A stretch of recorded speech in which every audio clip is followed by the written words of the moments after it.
والآسيوية أهم الأسباب اللي أدت إلى انخفاض في عدد سكان الماوري، ومع ذلك بدأ التعافي في السبعينات إذانا بنهضة ثورة الماوري اللي يحمون فيها لغتهم واللي اسمها تيريو ورقصة الهاكا، ويحتفلون فيها كمصدر فخر وقوة. يمثل الشعب الماوري حاليا 17% من عدد السكان في نيوزيلندا، وفي رقصات مختلفة من الهاكا بحسب المنطقة القبلية واللي تروي قصص مختلفة بلغة التيريو.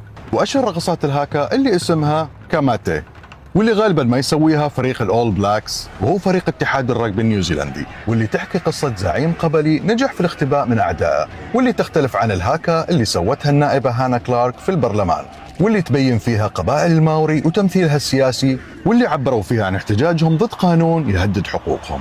والحين شو رايكم؟ تتوقعون هالرقصة راح تصير ترند بعد مثل باقي الرقصات؟ الله يستر.